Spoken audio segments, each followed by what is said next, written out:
सर्व वाहे भय चित्ती धाक न मानिति मने भक्ता चक्रपाणी सांभाळीत तुका म्हणे देव भक्ता वेळाईत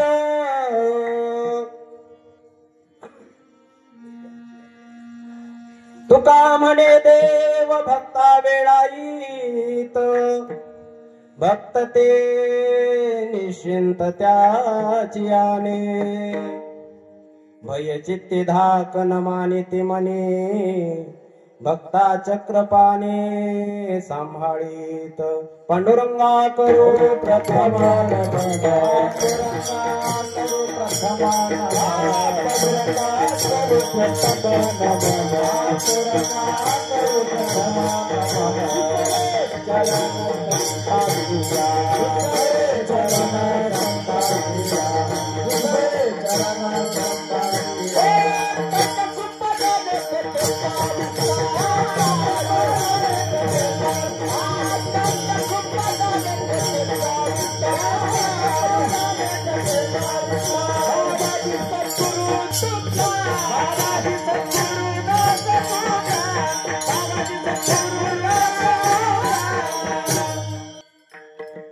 योऽन्त प्रविश्य मम वाचमिमां प्रसुप्ताम्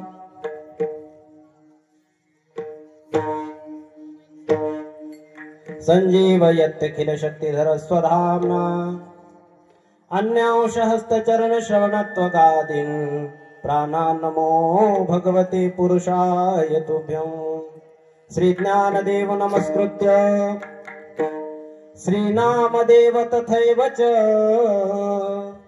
श्री एकनाथ पुनर्नत्वा श्री तुकारामं ततः परं नीलाम्बुजश्यामलकोमलाङ्गं सीता समारोपितवामभागं पानो महासायक चारुचापं नमामि रामं रघुवंशनाथं जय जय श्री राधारमण जय जय नवल किशोर जय गोपी चितचोर प्रभु जय जय माखन चोर आता बंधु रंग भूमिका जे कीर्तनी उभे होती लोका टाळ मृदंग श्रोते देखा तया माझे नमन दंडवत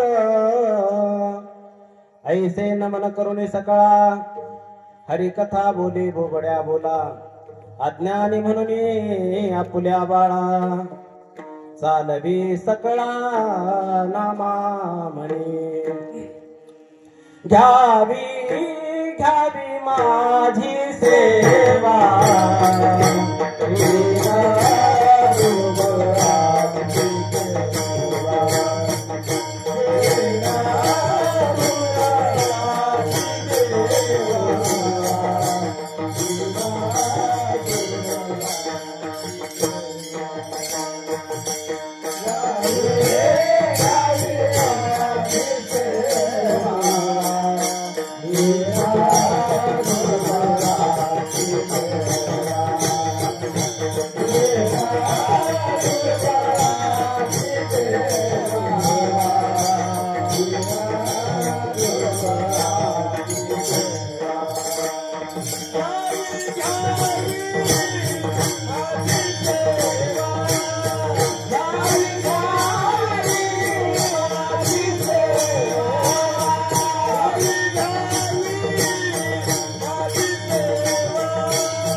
तेच म्हणतो.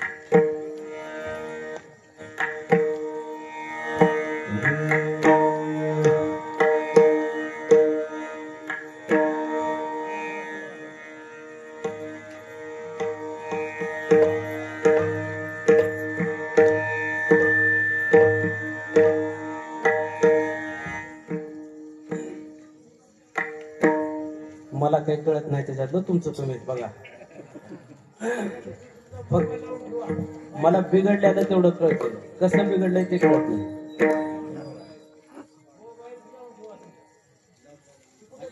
लावा किती तर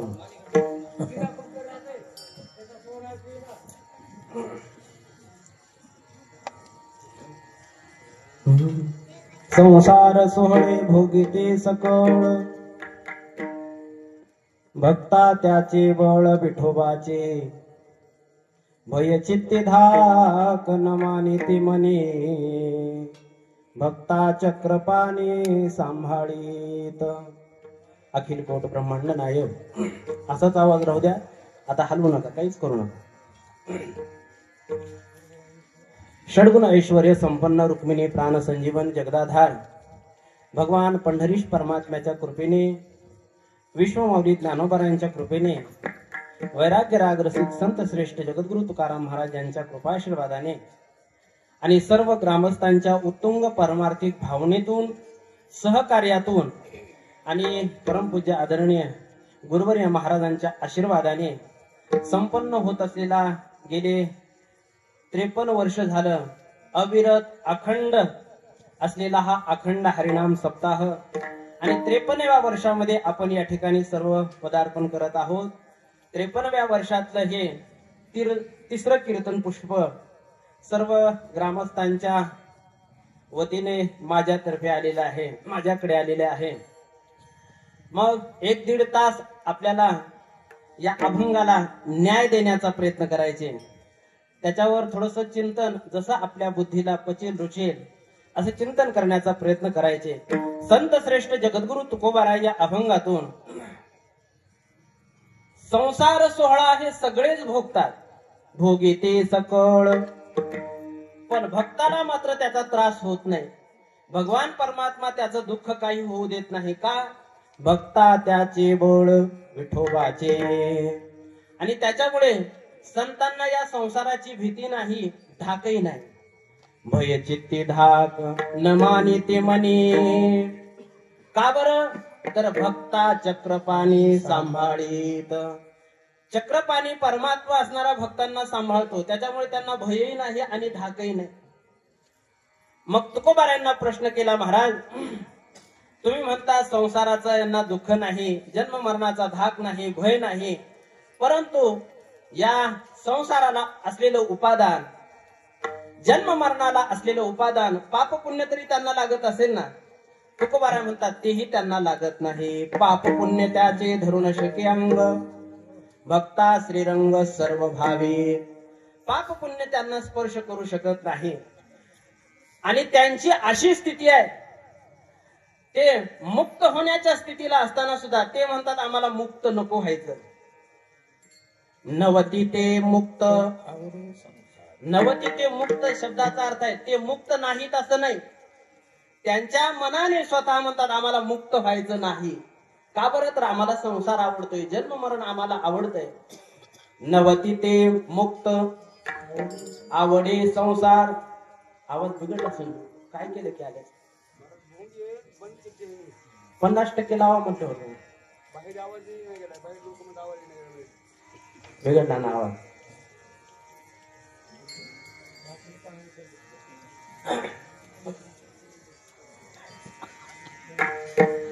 इथं घोंग घोंग घोंग त्या करण्याचा आवाज यायला, त्याच्यामुळे 50% ठेवा.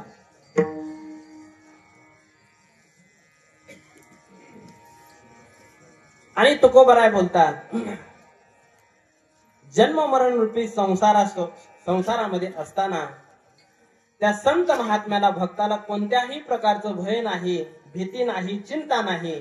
का बरं? तर त्याचं कारण आहे तो भगवान परमात्मा त्यांच्यावर जेव्हा संकट येईल त्यावेळेस आयता उभा असतो. तुका म्हणे देव भक्ता वेळा येत. वेळायत शब्दाचा अर्थ आहे वेळेला आयता उभा राहतो.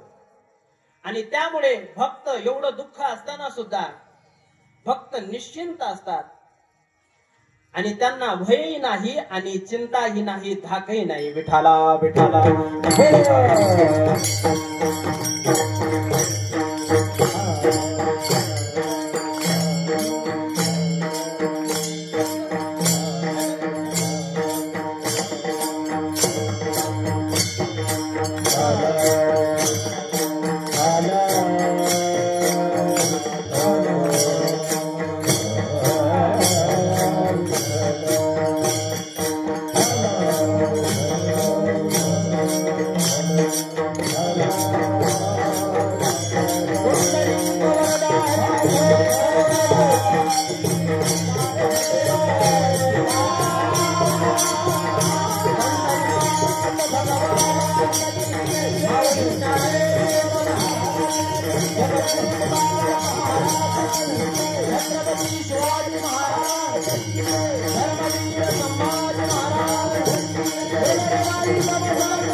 तिसऱ्या दिवसाची ही कीर्तन सेवा सर्व ग्रामस्थ मंडळी अतिशय प्रेमाने उत्साहाने आनंदाने या सप्ताहाचा आयोजन करतात.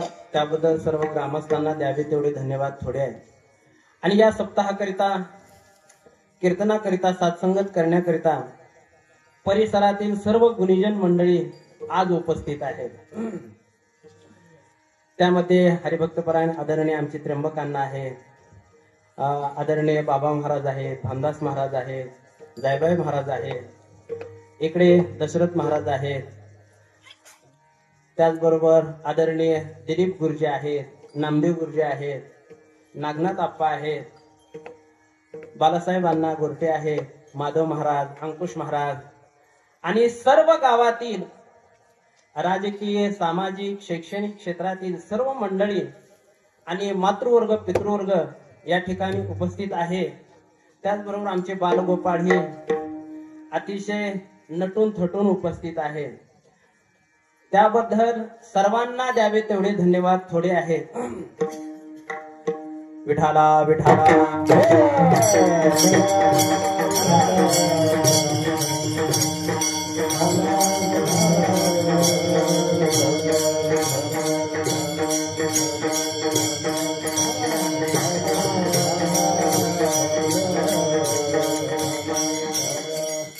अतिशय दिमाखामध्ये अतिशय थाटामध्ये आपल्या गावचा सप्ताह 4 खेड्यामध्ये प्रसिद्ध असलेला सप्ताह आहे.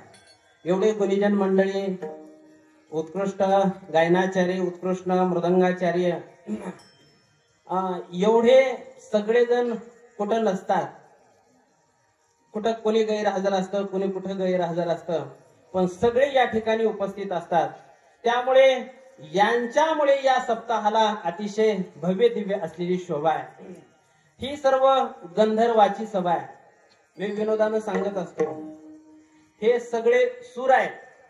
सूर म्हणजे देव, सूर आहेत, स्वरात गाणारे म्हणून सूर. फक्त याच्यामध्ये मीच एकटा असुर आहे बघा. म्हणजे असुर शब्दाचा अर्थ आहे स्वराला कधी चिटकतय तर कधी नाही चिटकत. पण या सर्व गुणीजनामुळे या ठिकाणी शोभा आहे. काही काही ठिकाणी असं पाहण्यात येतं की खूप मोठा मांडव असतो पण ऐकायला 5च पांडव.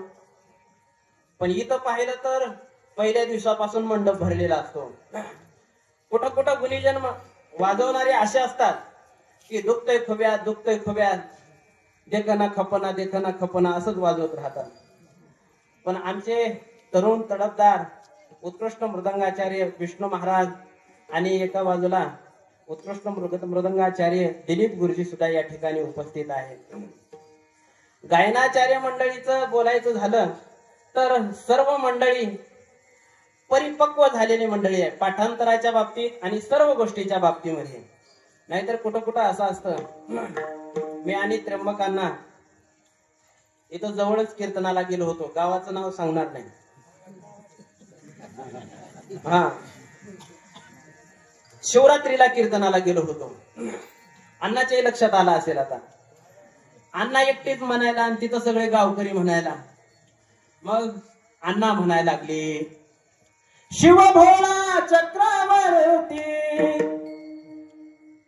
त्याचे पाय माझे चित्ती. अण्णा एकटेच होते, जवळच माझ्या टाळकरी होते, जागाही थोडीच होती. त्याच्यातला एक टाळकरी काय म्हणत होता, अण्णा शिव भोळा चक्रवर्ती त्याची माय माझी चुलती. अरे मी म्हणलो, त्या शिवाला माय बापच नाही आणि त्याची माय तुझी चुलती कसं होईल? कुठं कुठं अशी परिस्थिती असते. पण इथं सगळे मंडळी एकापेक्षा एक आहे. या एकेकाचे नियमनो व्यापारे हे विश्वची होय संवारे.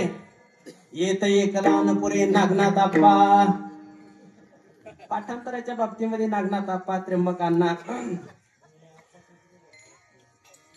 सगळेजण मंडळी चांगली आहेत आणि ऐकणारी सुद्धा मंडळी चांगली आहेत. परिसरातील सर्व सुशिक्षित, माझ्यापेक्षा सर्व अधिकार संपन्न आणि प्रत्यक्ष गुरुवर्य महाराज सुद्धा या ठिकाणी उपस्थित आहेत.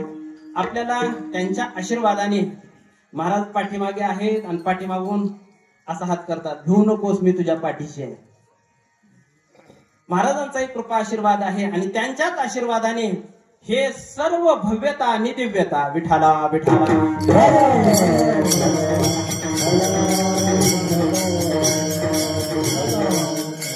उत्कृष्ट प्रकारे साऊंड सिस्टीम आहे. साऊंड सिस्टीम ही सुंदर लागलेली आहे. त्याबद्दल साऊंड सिस्टीम वाल्याला सुद्धा खूप खूप धन्यवाद. संत श्रेष्ठ जगद्गुरु तुकाराम महाराज यांचा 5 चरणाचा अभंग आहे. या अभंगाद्वारे जगद्गुरु तुकोबाराय आपल्या भक्ताला संसाराचं दुःख कसं होऊ देत नाही याच्या विषयीचा परिहार देतात. संसाराचा सोहळा सगळ्यांनाच भोगावा लागतो. खरं पाहिलं तर सोहळा शब्दाचा अर्थ आहे सण, उत्सव, आनंदाचा दिवस म्हणजे सोहळा.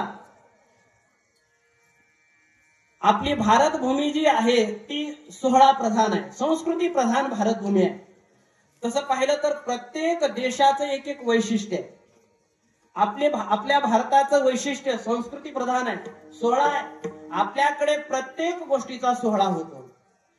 सोहळा शब्दाचा अर्थ आहे आनंद उत्सव साजरा होतो, बरोबर आहे की नाही? आणि हे तर वर्ष अतिशय अतिशय आनंदाचं आहे. का बरं? तर ज्या तुकोबारायांनी आपल्याकरिता खूप कष्ट सहन केले त्या तुकोबारायांना जाऊन या वर्षी 375 वर्ष झाले. शास्त्रीय भाषेत बोलायचं झालं तर त्रिशतकोत्तर अमृत महोत्सवी वर्ष. विठाला विठाला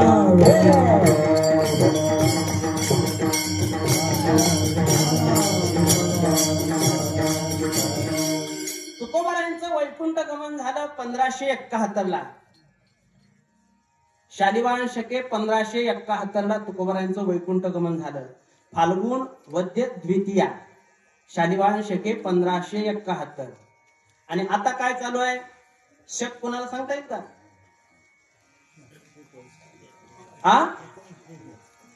1946. महाराजांनाही माहिती झालं. कशामुळे? ते कॅलेंडर छापतात म्हणून माहिती आहे बरं का त्यांना. नाहीतर हे शक बिक आता काही राहिलं नाही. आपल्याला सगळं आपल्या डोक्यामध्ये इंग्रजाचं भूत घुसलंय. विठाला विठाला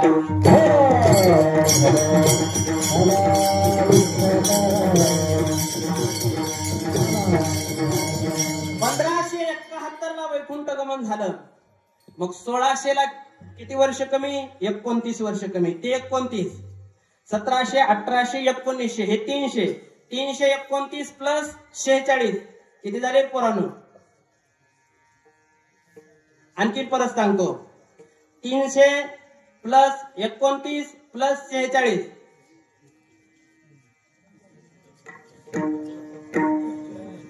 तुमची काही चुकी नाही त्याच्यात, तुमची काही चुकी नाही. माय बापाची चुकी आहे. विठाला विठाला 1571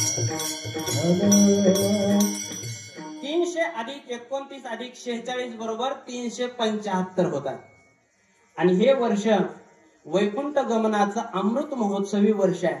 त्याच्यामुळे वर्षभर जिकडं पाहावं तिकडं सोहळाच होतोय.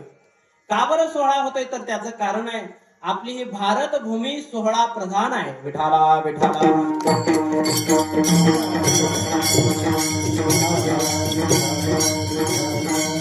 प्रत्येक देशाचं एक एक वैशिष्ट्य आहे.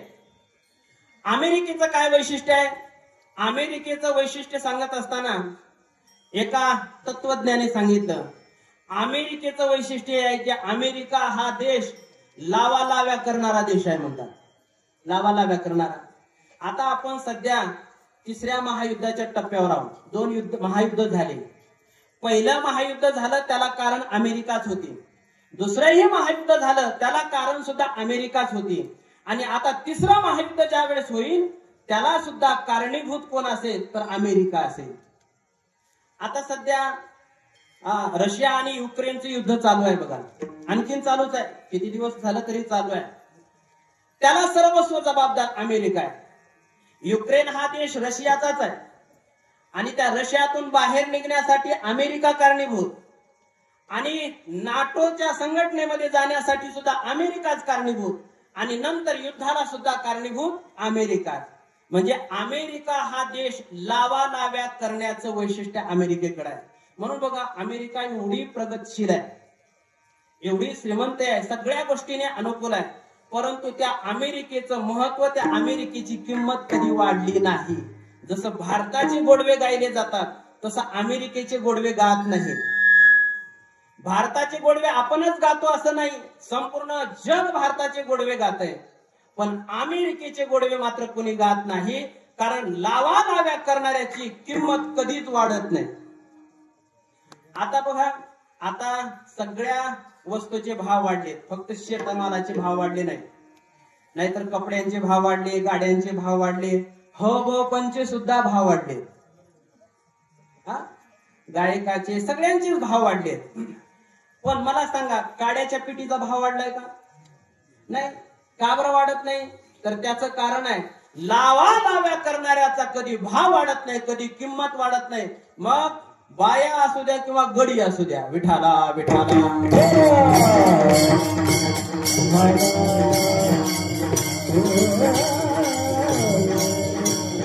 हे अमेरिकेचं वैशिष्ट्य आहे. लावालाव्या करणं अमेरिकेचं वैशिष्ट्य आहे.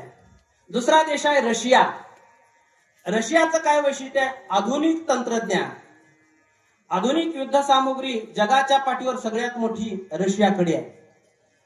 पूर्वीचे जे भांडणं व्हायचे ना, जुन्या काळातले जे भांडणं व्हायचे ते कशाने व्हायचे? भांडणं दगडाने मारामाऱ्या व्हायच्या. आता सुद्धा नाशिक जिल्ह्यामध्ये 2 गावं आहेत गोदावरी नदीच्या काठी.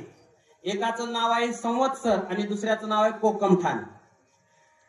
त्या दोन्ही गावाची परंपराच आहे. दरवर्षी एक दिवस असे येतात, ते इकडले या गावचे या तीरावर येतात, त्या गावचे त्या तीरावर येतात आणि शासनमान्य दगडाची मारामारी करतात. बघा, शासनमान्य कार्यक्रम. पण आता दगडाची मारामारी राहिली नाही. आणि तुम्हाला जरी खोटं वाटत असेल तर चला, मी तुम्हाला घेऊन जातो. मी कधीतरी जातो 2-4 वेळेस नाशिक जिल्ह्यामध्ये. तुम्हाला जर खोटं वाटलं तर चला, वाटलं तर मालकिनीला बी घ्या सोबत. लागला तर लागला एखादा दगड. वैतागलेली माणसं. जुन्या काळामध्ये दगडाने मारामाऱ्या व्हायच्या. पण रशियाने युद्ध तंत्रज्ञान वरचीवर प्रगत केलं. बघा, पहिल्यांदा कोयता आला, कोयताने युद्ध मारामाऱ्या चालू झाल्या. मग कोयता थोडासा कमी पडू लागला, तलवार आली, तलवारीने लांबच्या माणसाला मारता येईना. मग भाला आला, भाल्याने 100 फुटावरच्या माणसाला मारता येतं. मग भालाही कमी पडू लागला, आणखीन लांबच्या माणसाला मारता आलं पाहिजे म्हणून त्याने धनुष्य काढलं. बघा, पण त्याने धनुष्य काढलं, पण सध्या धनुष्य दुसऱ्याच्याच वाट्याला गेलंय. लाडक्या बहिणीच्या दादाकडे गेले. बघा, धनुष्य असणाऱ्या त्यांच्याकडे गेलं. म्हणून धनुष्याच्या नंतर AK-47 बंदूक काढली, रायफल काढल्या, अनेक प्रकारचे बांबगोळे, तोफे, मिसाईल असणाऱ्या अनेक प्रकारची युद्ध सामुग्री काढली. आणि आता तर एवढं तंत्रज्ञान विकसित झालंय, आता बॉम्ब फेकायची गरज नाही, आता बंदूक घेऊन फिरायची गरज नाही. आपला जर एखादा शत्रू असेल, घरी बसल्या बसल्या कॅम्प्युटरवर ती दिशा ते ठिकाण सिलेक्ट करायचं, बटन दाबायचं, तिथं जर कुणी असेल तर तो असणारा तिथल्या जागेसहित भस्म. याला म्हणतात स्क्रीन टच युद्ध. आता ते झालेलं आहे. आपल्या जर भावाभावाचं जर भांडण असेल, कशावरून? धुऱ्यावरून, बांधावरून, त्याला मारामाऱ्या करायच्या नाही, शिव्या द्यायच्या नाही, काही नाही. घरी जायचं आणि ज्या बांधावरून भांडण आहे तो बांध सिलेक्ट करायचा आणि भाऊ त्या बांधावर उभा राहिला की बटन दाबायचं. काय आमचं भांडण संपलं. आता अशी असणारी सुविधा निघाली. हे तंत्रज्ञान कुणाचं आहे? तर हे रशियाचं तंत्रज्ञान आहे. पाकिस्तानचं वैशिष्ट्य काय? तर आतंकवादी निर्माण करणं, आतंकवादी संघटनांना खतपाणी देणं. विठाला विठाला.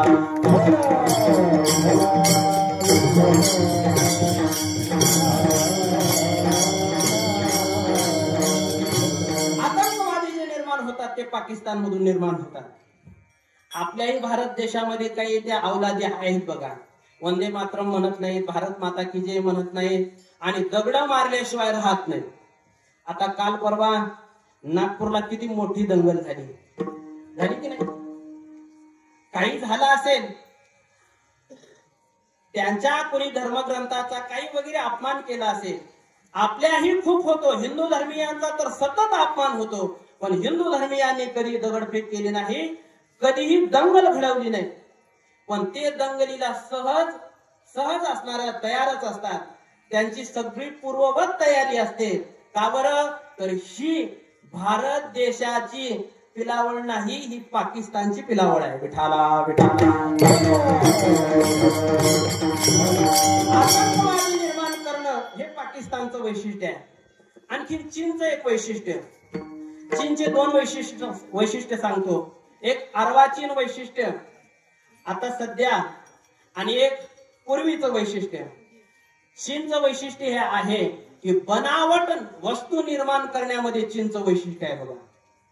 त्याच्यावरच नाव असतं मेड इन चायना. त्याचं काय वैशिष्ट्य आहे? चीनची वस्तू लवकर बाजारात येते आणि चीनची वस्तू या जगतातून लवकर असणारा निरोप घेते. मेड इन चायना, लवकर संपून जाते. एक मुलगा परदेशामध्ये शिकायला गेला. मग तिथं अनेक देशोदेशीचे मुलं मुली होते. आपल्या भारतातला, मराठवाड्यातला, महाराष्ट्रातला मुलगा तिथे शिक्षणाकरिता गेला. मग तिथे एक चायनाची मुलगी होती. मग त्या दोघांची मैत्री झाली. मैत्रीचं रूपांतर प्रेमामध्ये झालं. त्या आपल्या मराठवाड्याच्या मुलाने चायनाची मुलगी पटवली बघा. खरं पाहिलं तर मराठवाड्याचा हात कोणी धरायचाच नाही या बाबतीमध्ये. त्याने मुलगी पटवली, मुलीचं लग्न, मुलीसोबत लग्न झालं आणि नेमका कोरोना आला म्हणून गावाकडे आला. कुठं? गावाकडे आला. पण 2-3 महिने राहिली ती मुलगी. तिला काय पाणी सहन झालं नाही काय, आणि ती मुलगी मरण पावली. हा मोठमोठ्याने रडू लागला, आक्रोश करू लागला. माझी बायको मेली, चायनाची होती, चीनची होती, आतापर्यंत कुणीच चायनाची बायको आणली नव्हती, मी आणली. एकतर अगोदरच बायका मिळेनात, पण कशी तरी मी आणली आणि ती सुद्धा माझी बायको मेली. 8 दिवस झाले, 15 दिवस झाले, सारखं रडू लागला, छाती बुडवू लागला. आमच्या गोविंद सरासारखा एक त्याचा लंगोटी यार आला, मित्र आला आणि तो म्हटला, का रे रडायला काय झालं? अरे बघ ना, आतापर्यंत चायनाची बायको कोणीच आणली नव्हती, चीनची बायको मी आणली. तुला तर माहित आहे बायका मिळणं किती कठीण झालेलं आहे. परंतु तिचंही माझ्यावर खूप प्रेम होतं, माझंही तिच्यावर, पण ती मेली आणि म्हणून मी रडतोय रे. त्यावेळेस सर म्हटले, अरे रडायला काय झालं? रडायला काय झालं? अरे ती 2-3 महिने टिकली ना, हेच तुझं नशीब.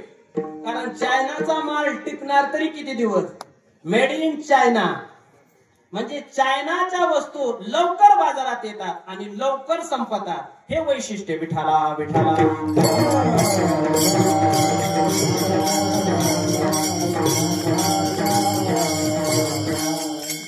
चायनाचं आणखीन एक वैशिष्ट्य सांगतो. जगाला महामारी ठरणारा 4 वर्षापूर्वी जो रोग आला ना, तो चीन मधून आला. कुठून आला? चीन मधून. काय त्याचं नाव? कोरोना. कोरोना आला बघा. जगाच्या पाठीवर असा एकही देश नाही त्या देशामध्ये एकही राष्ट्र नाही, राष्ट्रामध्ये एक जिल्हा नाही, जिल्ह्यामध्ये तालुका नाही, तालुक्यात गाव नाही, आणि गावामध्ये असं घर नाही की त्या घराला कोरोनाची लागण झाली नाही, किंवा घरामध्ये एखादा असा मनुष्य नाही की त्याच्या संबंधित माणसाला कोरोनाचा त्रास झाला नाही. आपल्या गावामध्ये किंवा आपल्या परिसरात एवढे आपण इथं सर्वजण आहोत, एखाद्यानं तरी हात वर करा बरं की आम्हाला कोरोनाचा काही त्रास झाला नाही. करा हात वर कुणाला असेल तर, 1 रुपया लगेच बक्षीस बघा. पण नाही, प्रत्येकाला त्रास झाला. कोरोना रोगाचा तरी त्रास झाला, नाहीतर पोलिसाच्या माराचा तरी त्रास झाला बघा. विठाला विठाला.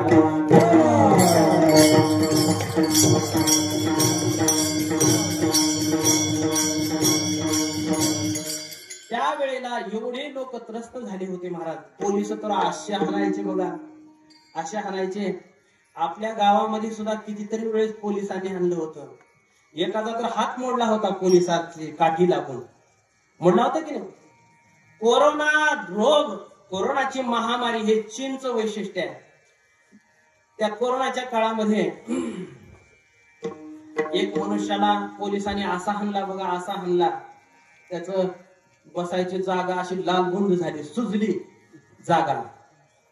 आणि पोलिसांनी मारलं की लोक असं सरळ चालतच यायचे नाही, लचकतच चालत यायचे. त्याला काही चालता येईना, लंगडत लंगडत घरी आला. आणि त्या दिवशी होता सोमवार. सोमवार होता. बाईने नवऱ्याला दारात पाहिलं आणि लगेच म्हटली, होय व आज सोमवार आहे, आता आपल्याला सोमवार सोडायचे. मग माझं एक ऐका ना, मग सोमवार सोडायचे काहीतरी स्वीट राहावं. बस स्टँडला जा आणि श्रीखंड घेऊन या. काय घेऊन या? श्रीखंड. ते नवरा एवढा वैतागला होता. ते नवरा म्हणला, अगं तुला श्रीखंडाचं पडलंय, इथं माझा भूखंड सुजलाय म्हटला. भूखंड सुजलाय माझा, पोलिसांचा मार खाऊन खाऊन. म्हणजे कोरोना रोग हे जर वैशिष्ट्य कुणाचं असेल, चीनचं आहे. हे दृष्टांत संपले. चीनचं वैशिष्ट्य कोरोना, पाकिस्तानचं वैशिष्ट्य आतंकवादी निर्माण करणं, रशियाचं वैशिष्ट्य युद्ध सामुग्री निर्माण करणं, आणि अमेरिकेचं वैशिष्ट्य लाव्या करणं. मग माझ्या भारताचं, माझ्या हिंदू राष्ट्राचं जर वैशिष्ट्य काय असेल तर सोहळे निर्माण करणं. विठाला विठाला.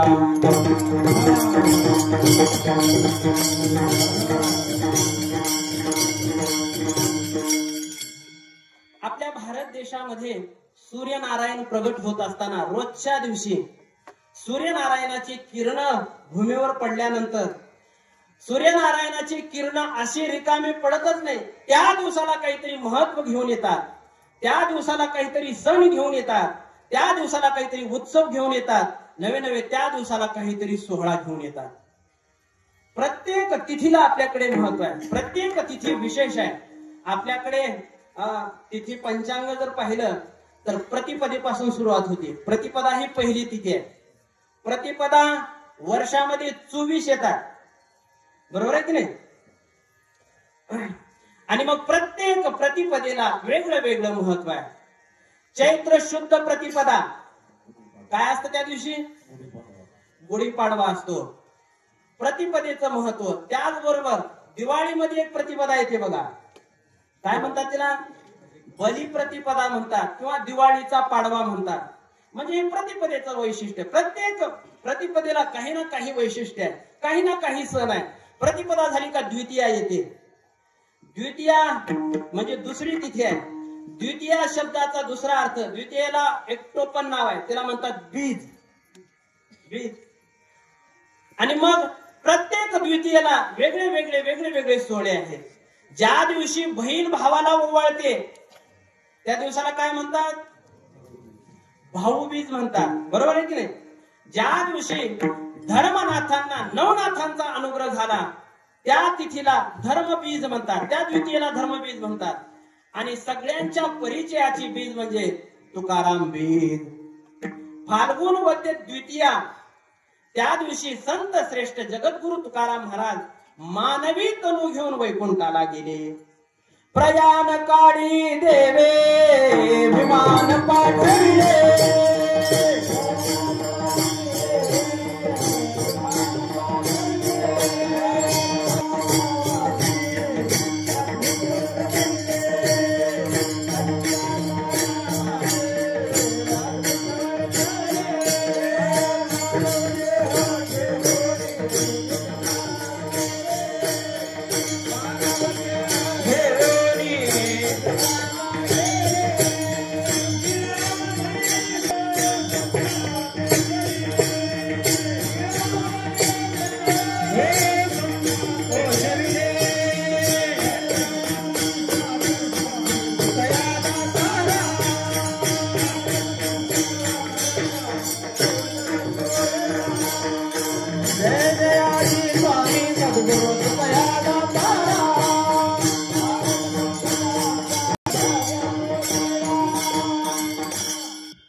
दिवे विमान पाठविले, कळीच्या काळा माझे अद्भुत वर्तविले. किंवा निळोबारा बोलतात, निळा म्हणे मानवी तनू घेऊन जाते वैकुंठा. संत श्रेष्ठ जगद्गुरु तुकोबाराच्या तिथीला वैकुंठाला गेले, तिला म्हणतात तुकाराम बीज. मानवी दिव्य रूपीच केली. हा तनु मानवी दिव्य रूपीच केली, न त्यागी तिये दिव्य लोकासी नेली. म्हणे रामेश्वर सकळा फसोनी गेला तो विमानी वैसुनिया. हे त्या तिथीचं महत्व आहे. एका कीर्तनकाराने तुकाराम बीज दिवशी सांगितलं बघा. तुकाराम बीज शब्दाचा अर्थ काय? तुकाराम म्हणजे तुकाराम महाराज, आणि बीज म्हणजे ज्या दिवशी तुकाराम महाराज बियाणं पेरायला गेले होते तिला तुकाराम बीज म्हणतात म्हटला. असा अर्थ असतो का? असा अर्थ करणाऱ्याला पाकिस्तानला तारीख द्यायला पाहिजे आणि अफगाणिस्तानला पाकिट भरायला लावायला पाहिजे बघा. तुकाराम बीज म्हणजे बीज म्हणजे द्वितीया. हे द्वितीयाचं बीज म्हणजे टोपण नाव आहे. आपल्या वारकरी संप्रदायामध्ये एक प्रसिद्ध कीर्तनकार आहे, त्यांचं नाव आहे प्रकाशबुवा जंत्रे. प्रकाशबुवा जंत्रे महाराजांच्या सुद्धा परिचयाचे आहे. महाराज आहे का माहिती? प्रकाशबुवा जंत्रे ऐकलंय का तुम्ही कीर्तन? कुणी ऐकलंय का? नाही. पण त्यांचं टोपण नाव सांगितलं सगळ्यांच्या लक्षात येईल. ते आता सध्या टोपण नावाने प्रसिद्ध आहे. प्रकाशबुवा जंत्रे हे मूळ नाव आहे आणि आता सध्या ते टोपण नावाने प्रसिद्ध आहे. त्यांचं टोपण नाव काय आहे माहित आहे का? प्रसिद्ध आहे, बंडा तात्या कराडकर. तसं द्वितीया म्हणजे प्रकाशबुवा जंत्रे आणि बीज म्हणजे बंडा तात्या कराडकर, टोपण नाव आहे. द्वितीया झाले की तृतीया येते. तृतीयामध्ये अनेक तृतीया, उन्हाळ्यामध्ये एक तृतीया येते बघा, अक्षय तृतीया. अक्षय तृतीया तिला का म्हणतात? त्या दिवशी केलेलं पुण्य भोगाने त्याचा क्षय होत नाही म्हणून त्याला अक्षय तृतीया म्हणतात. दुसरी चौथी तिथी आहे चतुर्थी. चतुर्थीचे अनेक सोहळे, अंगारकी चतुर्थी, संकष्ट चतुर्थी, विनायक चतुर्थी. चतुर्थी झाली का पंचमी येते. पंचमीला सुद्धा अनेक सोहळे. ज्या दिवशी मुक्त हस्ताने रंग खेळायचा असतो तिला काय म्हणतात? रंगपंचमी म्हणतात. पण आता शोकांतिका ही आहे, रंग खेळायचा लोक पोरं सोडून देत आहेत आणि खरकटच पाणी अंगावर टाकायला लागतील बघा. खरकट पाणी टाकत होते या रंगपंचमीला. केवढी शोकांतिका आहे. काही नाही, दारू पिऊन मस्त मोकार पोरांचे काम. कलर तर असे निघाले, पेपरला बातमी आली होती की त्या कलरमुळे, रंगामुळे एका मुलाचे डोळे निकामी झाले. मी पाहिलं, रंग ते खरकट पाणी टाकत होते, गटाराचं पाणी अंगावर टाकत होते. आणि एवढंच नाही, रंग खेळता खेळता मुलांनी एकमेकाचे कपडे सुद्धा फाडले बघा. या आपल्या चौकामध्ये सगळे त्या दिवशी कपडेच पडले होते. पण त्याचा हा अर्थ नाही. मुक्त हस्ताने रंगाची उधळण केली पाहिजे, तिला रंगपंचमी म्हणतात. ज्या दिवशी संत श्रेष्ठ जगद्गुरु तुकाराम महाराज अवतीर्ण झाले तिला वसंत पंचमी म्हणतात. ज्या दिवशी पांडव असणारे महापंथाला गेले तिला पांडव पंचमी म्हणतात. आणि ज्या दिवशी ह्या माता मावल्या वारुळाला जातात आणि नवऱ्याला दूध पाजतात, नागोबाला तिला काय म्हणतात? नागपंचमी म्हणतात. अशा अनेक पंचमी, षष्टी, ऋषी पंचमी, ऋषी पंचमी, अनेक पंचमी आहेत. प्रत्येकीचं वेगळं वेगळं. मी एक दोन उदाहरण सांगतोय. षष्टीमध्ये एक विशेष दुर्लभ असलेली षष्टी आहे, तिचं नाव आहे कपिला षष्टी, भाद्रपद कपिला षष्टी. आणि सगळ्यांच्या परिचयाची षष्टी म्हटलं तर आपला सप्ताह ज्या दिवशी सुरुवात होतो बघा, नाथ षष्टी. संत श्रेष्ठ शांती ब्रह्म नाथ महाराज जलसमाधी घेते झाले तिला म्हणतात नाथ षष्टी. षष्टी झाली का सप्तमी येते, रथ सप्तमी, भानु सप्तमी. सप्तमी झाली का अष्टमी येते. सगळा सोहळा अष्टमीला, ज्या दिवशी दुर्गा प्रगट होती त्याला दुर्गाष्टमी म्हणतात. ज्या दिवशी कालभैरव प्रगट होतात त्याला कालाष्टमी म्हणतात. ज्या दिवशी राधा मैया प्रगट झाली तिला राधाष्टमी म्हणतात. या राधाष्टमीचं खूप मोठं महत्व आहे महाराज. एक दिवशी राधाष्टमीचं व्रत जर केलं तर 24 एकादशी केल्याचं फल मिळतंय.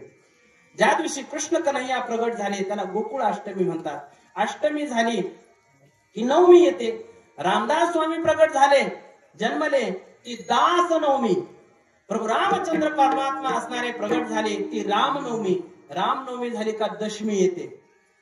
ज्या दिवशी भगवान परमात्मा तुकोबरायांना न्यायला आले, तुकोबरायकडे काहीच नव्हतं महाराज. घरी मोडकिया बाजार, वरी वाकडाच्या शेजा पाहुणे घरासे. मग तुकोबरायांनी कन्या खायला केल्या म्हणून तिला कन्याची दशमी म्हणतात. जगद्गुरु तुकोबरायांना बाबाजी चैतन्य महाराजांचा अनुग्रह झाला त्याला माघ शुद्धी दशमी म्हणतात. ज्या दिवशी विजयादशमी, दसरा विजयादशमी. आणखीन सांगतो, ज्या दिवशी मुक्ताबाई महाराज तेजामध्ये विलीन झाल्या तिला तेजो विलय दशमी म्हणतात. कडाडली वेद निरंजनी जेव्हा मुक्ताबाई तेव्हा गुप्त झाली. अशा अनेक दशम्या. दशमी झाली का एकादशी येते.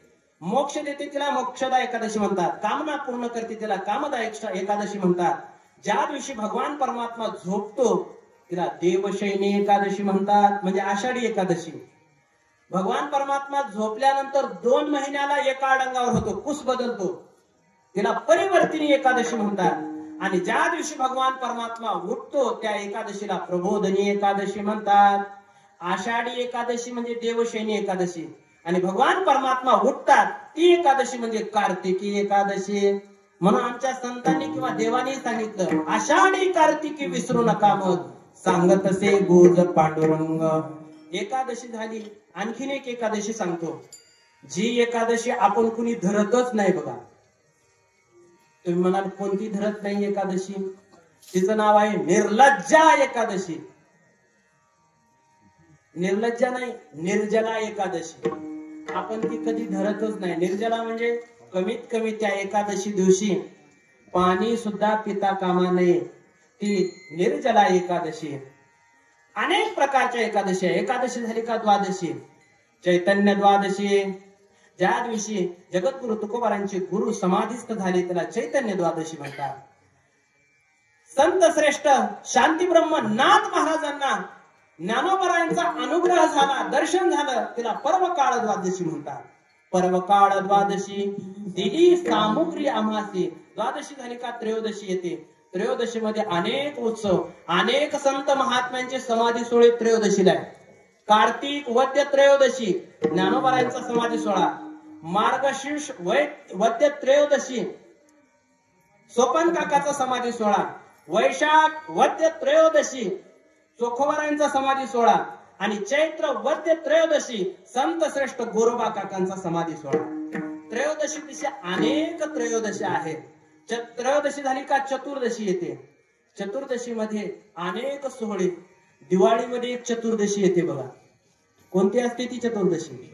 नरक चतुर्थी. नरक चतुर्दशी. काही काही माणसाला चतुर्थी आणि चतुर्दशी मधला फरकच कळत नाही. लोकांची दशा झाली पण चतुर्दशी मात्र कळत नाही. चतुर्दशी म्हणजे 14वी तिथी आहे आणि चतुर्थी म्हणजे 4थी तिथी आहे. विठाला विठाला.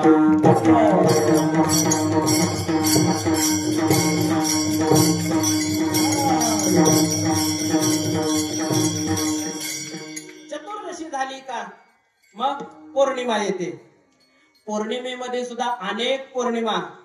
ज्या दिवशी कितीही बोंबललं आणि कितीही आरडाओरडा केला कोणीच काही म्हणत नाही, तिला कोणती पौर्णिमा म्हणतात?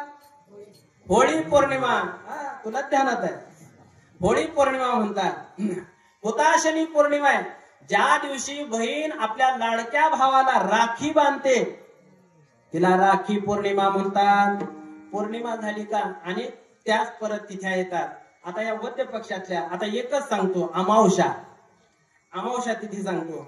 अमावस्यामध्ये सुद्धा अनेक अमावस्या, भिन्न भिन्न अनेक सोहळे.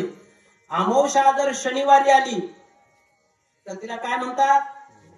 शनी अमावस्या म्हणतात. लोक कुठे जातात मग? शनी शिंगणापूरला. शनी शिंगणापूरला. अमावस्या जर सोमवारी आली तर तिला काय म्हणतात? सोमवती अमावस्या. लोक कुठे जातात मग? गंगेला जातात. गंगेला जातात. आणि दुसरी गोष्ट, सोमवती अमावस्येला आणखीन एक उत्सव असतो. कुठला उत्सव असतो? विष्णू महाराज खंडोबाचा उत्सव असतो. खंडोबाचा येळकोट येळकोट जय मल्हार. शनी अमावस्या, आणखीन एक अमावस्या तुम्हाला सांगतो. आपल्या पितरांची पितृतिथी जर माहिती नसेल तर मोकळ्या मनाने ज्या तिथीला आपण पितरांची पूजा करतो तिला काय म्हणतात? सर्व पित्री अमावस्या. हे नाही कळलं तर आणखीन एक सांगतो. आंबील केली जाते, भजी केली जाते. तोंडाला पाणी सुटू देऊ नका. आंबील म्हटलं की तोंडाला पाणी सुटतंय. आणि काळ्या आईची जाऊन पूजा केली जाते, तिला वेळा अमावस्या म्हणतात. आणखीन एक शेवटची अमावस्या सांगतो. ज्या अमावस्येला हे आजूबाजूला रानारानानी जे बसून पोर ऐकायलेत की नाही, ते पोर त्या दिवशी लेझिम खेळत खेळत घरी येतात बघा. तिला कोणती अमावस्या म्हणतात? कोणती म्हणतात? गटार अमावस्या. आहे की नाही? प्रत्येक अमावस्येला भिन्न भिन्न सोहळे. आणि हे फक्त जर कुठं असेल तर माझ्या भारत भूमीमध्ये आहे, माझ्या हिंदू राष्ट्रामध्ये आहे. हा 16 प्रधान देश जर कोणता असेल तर भारत. विठाला विठाला.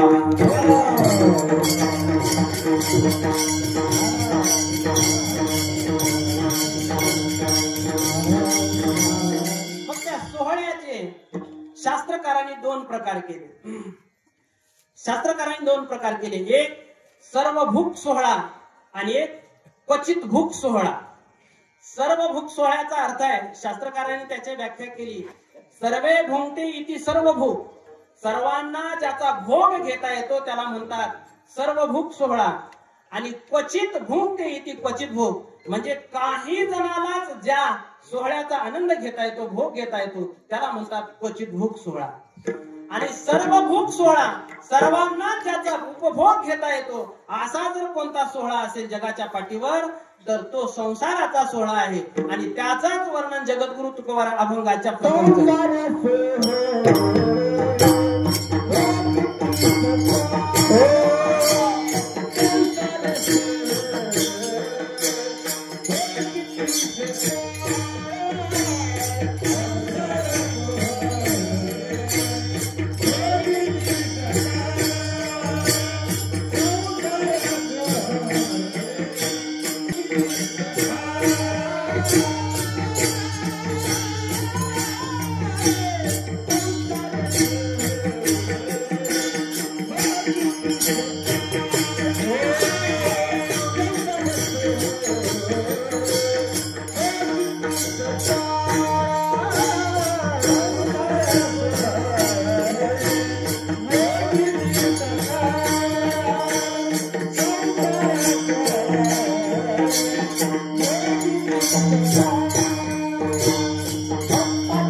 संत श्रेष्ठ जगद्गुरु तुकोबाराय बोलतात, सर्व भूक सोहळा जर काय असेल तर तो संसाराचा सोहळा आहे. सर्वांना तो संसाराचा सोहळा भोगावाच लागतो. आणि काही सोहळे जे आहेत ते क्वचित भोग सोहळे आहे. संत वाङ्मयामध्ये असे 4-5 सोहळे आले की ते सोहळे फक्त ठराविक अधिकाऱ्यालाच भोगायला भेटतात, इतरांना भोगायला भेटत नाही. एक आहे नामस्मरणाचा सोहळा, दुसरा आहे पद्मिनीचा सोहळा, तिसरा आहे कृष्ण संग सुखाचा सोहळा, चौथा आहे वारीचा सोहळा. विठाला विठाला.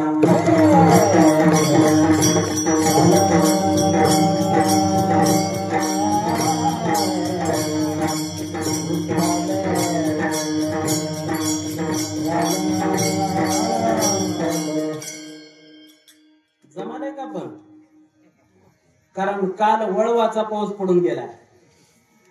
काही एकानं तर मला म्हटलं कालचं कीर्तन म्हणजे चापटा दिल्यावरच कीर्तन होतं म्हटलं. पण मला काही चापटा द्यायला येत नाहीत. आता तुम्ही सगळे माझ्यापेक्षा मोठे आहेत, गाववाले आहेत. दुसरीकडे असतो तर चापटा द्यायला जमत होतं. मग त्याच्यामुळे आणि महाराज पण इथे आहेत, त्याच्यामुळे तसलं काही चापटा देण्याचा कार्यक्रम आपल्याकडे नाही. वाटलं तर थोडा आणखी ट्रॅक बदलता येईल. पण शक्यतो संत वाङ्मय, महाभारत, रामायण, भागवत या अनुषंगाने चालणारे आम्ही माणसं आहे. संत वाङ्मयाच्या अनुषंगाने सांगतो की काही सोहळे फक्त काही लोकांना भोगता येतात. पहिला सोहळा आहे नामस्मरणाचा. हे युग जे आहे ते कलियुग आहे आणि याच्यामध्ये महत्व जर कशाला असेल तर नामस्मरणाला आहे. कलियुगा माझी करावे कीर्तन, तेने नारायण देईल भेटी. नाम संकीर्तन हे साधन सोपं आहे, सर्व अधिकार सेव्य आहे, सगळ्यांनाच करता येतं. परंतु नामस्मरणाचा सोहळा सगळ्याच्या मुखाला येत नाही आणि सगळ्यांचा उद्धार होत नाही. जरी म्हटलं असेल कलियुगे उद्धार हरिनामे, परंतु नामस्मरणाचा सोहळा सगळ्यांच्या मुखाला येत नाही. आता आपण एवढे जण बसलोय इथं, कीर्तनात बसलोय. कीर्तनाचं महत्व काय, कीर्तनाचे नियम काय? एक तर पहिला नियम, कीर्तनात झोपायचं नसतं. हो, ऐकताय का? कीर्तनात झोपायचं नसतं, पहिला नियम. दुसरा नियम, हाताने टाळी वाजवायची असते. तिसरा नियम, भगवंताचं नामस्मरण करायचं असतं. मग विठ्ठल विठ्ठल म्हटल्यानंतर किती जण लोक करतात नामस्मरण? नामस्मरणाला काही पैसे लागत नाही तरी लोक करत नाहीत. का करत नाही? तर त्याचं पाप आड येतं. सर्वांना ते नामस्मरणाचा सोहळा भोगायला भेटत नाही. मी सांगत नाही, करीच मुखासी नाम ये,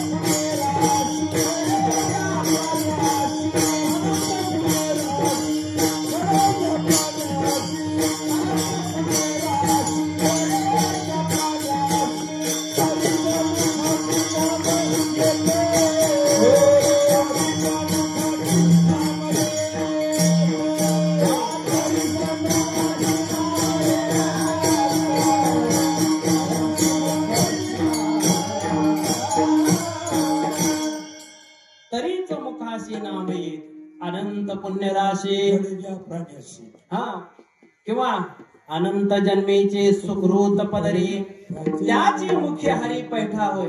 पण आपल्याला इथं सोहळा शब्द वापरायचे. सोहळा हा नामस्मरणाचा सोहळा तुमच्या आमच्या मुखाला येत नाही याच्यात नवल नाही. पुण्यवान असलेल्या देवाधिकांच्या सुद्धा नशिबाला येत नाही. हा सुख सोहळा स्वर्गी नाही, हो, हा सुख सोहळा स्वर्गी नाही.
विठ्ठल विठ्ठल मना वेळोवेळा, हा सुख सोहळा स्वर्गी नाही.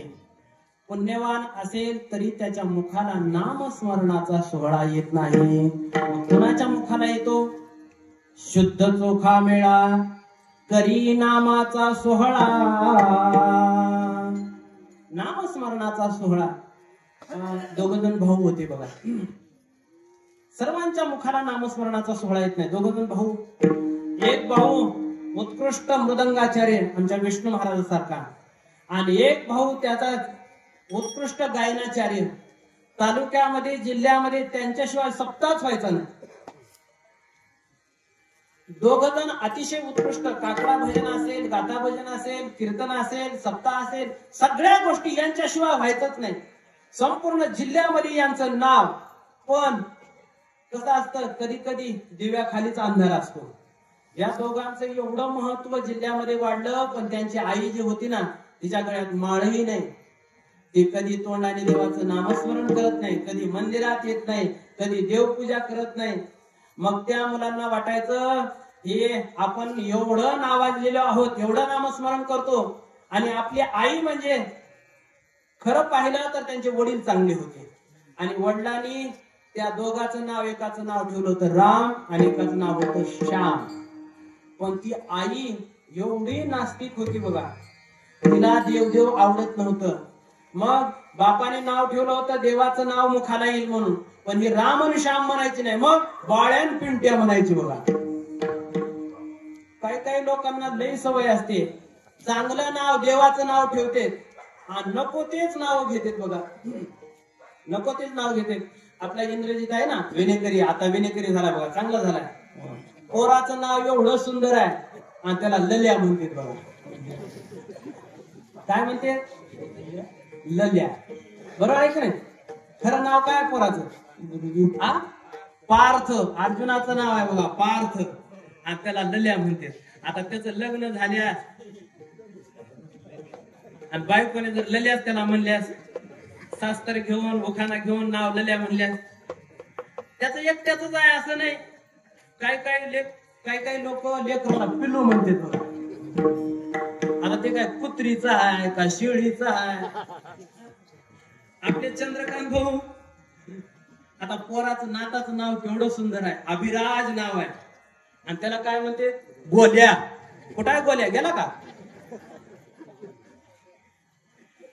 जन्मतात अशीच नावं ठेवा ना, लल्या, पिल्या, गोल्या, अशी नाव ठेवू नये महाराज. असं हे नाव घ्यायचीच नाही. देवाचं मुखाला नाम आलं पाहिजे याच्या करता त्यांच्या बापाने त्यांचं नाव राम आणि श्याम ठेवलं होतं. पण ती माय एवढी खराब होती, ती बाळ्यान पिंट्या म्हणायची.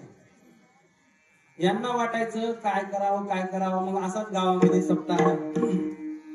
यांनी विचार केला, आपण एवढं नामस्मरण करतोय, आपल्या आईच्या मुखाला एकदा तरी देवाचं नाव आलं पाहिजे. मग असे त्र्यंबकांना, नागनाथ आप्पा सारखे गावामध्ये भजनी मंडळ आले. मग त्या दोन्ही राम आणि श्यामने सांगितलं, हे बघा भजनी मंडळींनो, आपल्याकडे आज पंक्तीचं जेवण आहे. मग तुम्ही आज जेवायला आमच्या इथे यायचं, पण आल्यानंतर आमची आई दरवाजामध्येच बसलेली असते, तिला आल्याबरोबर तुम्ही सगळ्यांनी राम राम करायचं. मग लाज काज तरी ती तुम्हाला राम राम करेल. आपल्याकडे प्रथा आहे ना राम राम करण्याची. मग राम राम करा. यांनी सांगितलं ठीक आहे, राम राम करू. आणि मग सर्वजण जेवायला गेले. ते म्हातारी दारातच बसली होती बघा. येवोनी वराडनी बैसल्या टेकी असं टेका देऊनच बसली होती. आणि हे सगळे भजनी मंडळ आले आणि तिला म्हणायला लागले, आई साहेब काय तुमच्या पोराची ख्याती, अहो सगळ्या जिल्ह्यामध्ये तुमच्या पोरांचं नाव झालं. एक मृदंग वाजवतो, एक गाणं गातो. हे बघा तुमच्या मुलामुळे आम्हाला आज तुमच्या इथे येण्याचा योग आला. सर्वजणांनी एकदाच मोठ्याने आई साहेब राम राम. ती बाई एवढी विचित्र होती, तिनं राम राम तर म्हटलंच नाही बघा. ती काय म्हणली? वेलकम वेलकम म्हटली.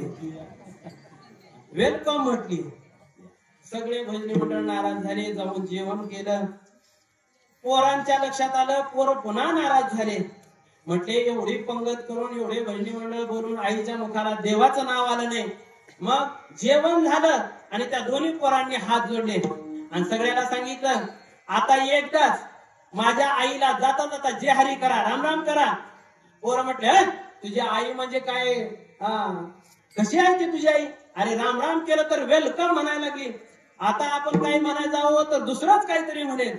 त्यावेळेस ते पोरं म्हटले तसं नका करू, 50-50 रुपये दक्षिणा वाढवून घ्या, पण एकदा राम राम करा.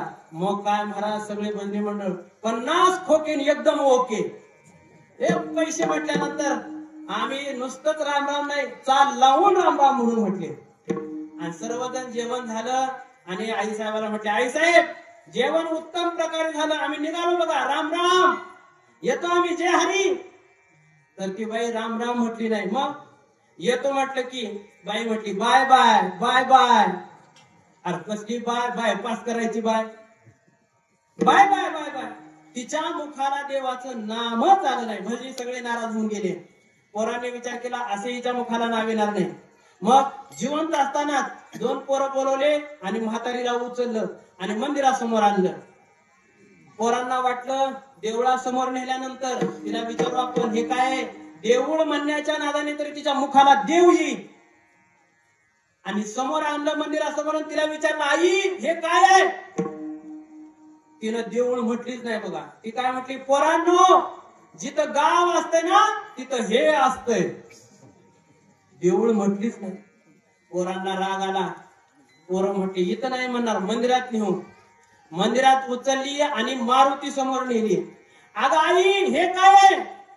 तर ती पुन्हा काय म्हटली, पोरांनो जिथे गाव असतंय तिथे हे असतंय, म्हणजे मंदिर असतंय, हे असतंय. आणि हे जिथे असतंय ना त्याच्यामध्ये हे सुद्धा असतंय. म्हणजे देव म्हटलीच नाही बघा. पोरांना असा राग आला. पोरांनी म्हातारी जशी उचलली, कान कान कान कान कान कान धावत पळत नेली आणि घरी नेऊन आदळली, दणकून आदळली आणि म्हातारीच गेली मरून. तुम्ही म्हणाल एवढ्या लवकर कसं काय मेली. आपल्याला लवकरच मारायची होती, 11:15 वाजले, मेली बघा म्हातारी. मग पोराने विचार केला जिवंतपणे तरी हिच्या मुखात नाव आलं नाही, मग काय करावं. हिला गंगेला घेऊन जावं, त्र्यंबकेश्वरला. लगेच त्र्यंबकेश्वरला फोन लावला. सांगितलं महाराज आम्ही आईच्या अस्थी घेऊन येतोय. महाराजांनी सांगितलं या. गाडी करून गेले. रात्री पोहोचले, रात्री झोपले, सकाळी पहाटे उठले. आता पहाटे तर कुणी ब्राह्मण भेटत नाही. मग स्नान केलं कुशाव्रतावर आणि त्र्यंबक राजाचं दर्शन केलं, निवृत्तीनाथाचं दर्शन केलं. 9 वाजले आणि येता येता एका ब्राह्मण दिसले आणि ब्राह्मणाला सांगितलं महाराज आम्हाला विधी करायचे, आम्ही मठातून विधीची सामुग्री घेऊन आलो, तुम्ही थांबा इथे. आणि म्हणून दोन्ही भाऊ असणारे विधीची सामुग्री आणायला मठात आले. मठात आले, पिशवी उघडली. येताना त्यांनी काय केलं होतं, आस्ती आणल्या. पण कशा आणल्या, एका एवढ्या स्टीलच्या डबीमध्ये मिक्सर मध्ये कुटून आणल्या बघा. मिक्सर मध्ये कुटून आणल्या आणि ती डबी मध्ये ठेवून दिली. आणि आल्यानंतर शोधायला लागली तर डबीच भेटणार. डबी कुठे गेली, डबी कुठे गेली, डबी कुठे गेली चालू झालं. मठातले महाराज म्हटले काय झालं रे भाऊ. तर ते म्हटले महाराज आम्ही आईच्या अस्थी चूर्ण करून आणल्या होत्या एका छोट्या डब्बीमध्ये, पण काही केल्या सापडल्या. बघा चांगला असेल. पुन्हा बघितली पिशवी पण काही डबी भेटेना. डबी डबी डबी. त्यावेळेस महाराज म्हटले थोडं थांबा, मी आमच्या पत्नीला विचारतो. पोरं म्हटले पत्नीला कसं काय विचारता. महाराज म्हटले आमच्या बायकोला जरा नादच आहे लोकांच्या पिशव्या चापायचा. पिशव्या चापायचा नादच आहे. मग बायकोला विचारलं का ग याच्यात ती डबी घेतलीस का. ती वैतागली. 1 तास झालं डबी डबी डबी डबी डबीच करताय. मीच उघडली डबी. मला वाटलं काही किडूक मुडूक असेल. किडूक मुडूक कळते ना, किडूक मुडूक असेल. पण त्याच्यामध्ये पावडर निघाली. सकाळी सकाळी पाहिली. मला वाटलं याच्यामध्ये दंतमंजन आणलंय. पण होतं काय, आस्ती होत्या, हाड होते कुट करून आणलेले. मला वाटलं दंतमंजनच असेल. वेगळं दंतमंजन, दात घासून तरी पाहावं म्हणून मी त्याने दात घासले. पोरं म्हटले म्हातारी एवढी पापी, हे जीवनभर तर नामस्मरण केलंच नाही, पण शेवटी ही गंगेत सुद्धा गेली नाही. हिच्या थोबालाच गेली पण गंगेत गेली नाही. म्हणजे नामस्मरणाचा सोहळा सगळ्याच्या मुखाला येत नाही. क्वचित भूक सोहळा नामस्मरणाचा सोहळा. दुसरा आहे कृष्ण संग सुखाचा सोहळा. कृष्ण संग सुखाचा सोहळा सुद्धा सगळ्यांना भेटत नाही, तो फक्त गोपाळांना भेटला. नाही देखिले ते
नाही देखिले ते मिळे भोग सुखाचे सोहळे. नाही देखिले म्हणजे कोणी कोणी नाही देखिले, ब्रह्मादिकांनी नाही देखिले, इंद्रादिकांनी नाही देखिले. योगियांनी जे सुख किंवा सोहळे नाही पाहिले ते कृष्ण परमात्म्याच्या संगतीमध्ये आम्हाला सोहळे भेटले. ते सगळ्यांना भोगायला भेटत नाहीत महाराज. पहिला झाला नामस्मरणाचा सोहळा, दुसरा कृष्ण संग सुखाचा सोहळा, तिसरा आहे पद्मिनीचा सोहळा. एक आपल्या भारत देशामध्ये 15-20 वर्षापूर्वी विश्व सुंदरी झाली बघा, मिस वर्ल्ड. कोण होती? ऐश्वर्या राय. ऐश्वर्या राय सगळ्या जगामध्ये सुंदर भारताची स्त्री. तिचा एक चाहता होता. चाहता होता म्हणजे तिच्यावर प्रेम करणारा. तिच्या सगळ्या गोष्टी त्याला आकर्षित करत होत्या. प्रत्येकाचा एक चाहता वर्ग असतो बरं का. कीर्तनकाराचा सुद्धा एक चाहता वर्ग असतो आणि त्याच्यामध्ये इंदोरीकर महाराजांचा एक वेगळाच चाहता वर्ग आहे. इंदोरीकर महाराजांचं कीर्तन तुम्ही मसनवाटेत ठेवा, रात्री 12 ते 2 ठेवा, नाही येड्या बावळीत ठेवा. येड्या बावळीवर चढून लोक ऐकतील बघा. का बरं? चाहता वर्ग आहे त्यांचा. तसा हा ऐश्वर्याचा चाहता होता. मग याने काय केलं, तिच्या वेगळ्या वेगळ्या पोज मधल्या सगळ्या फोटो एकत्रित केल्या. एवढा मोठा अल्बम बनवला. आणि सगळ्यांना दाखवत फिरायचा, बघा आपल्या भारत देशाची शान ऐश्वर्या राय, बघा बघा बघा. ही सगळ्यांना दाखवायचा. असं दाखवत दाखवत दाखवत नाथ महाराज म्हणतात तो टोल नाक्यावर आला. टोल नाक्यावर आणि तिथं काही मंडळी गाड्या आडवू आडवू टाळ्या वाजवून पैसे मागत होते. द्या 10 रुपये, द्या 10 रुपये. आणि मग त्यांना तो अल्बम दाखवला. अहो बघा आपल्या भारत देशाची शान मिस वर्ल्ड, विश्व सुंदरी, बघा ही फोटो. आणि मग नवीन नवीन फोटो दाखवायला लागले. त्याच्यातल्या एक जणांनी पाहिलं आणि तोंड वेडं वाकडं केलं बघा आणि टाळी वाजवली. काय नको सका संन्यासी सोहळे, काय नको सका पत्नीचे सोहळे, काय नको सका संन्यासी सोहळे, काय नको सका पत्नीचे सोहळे,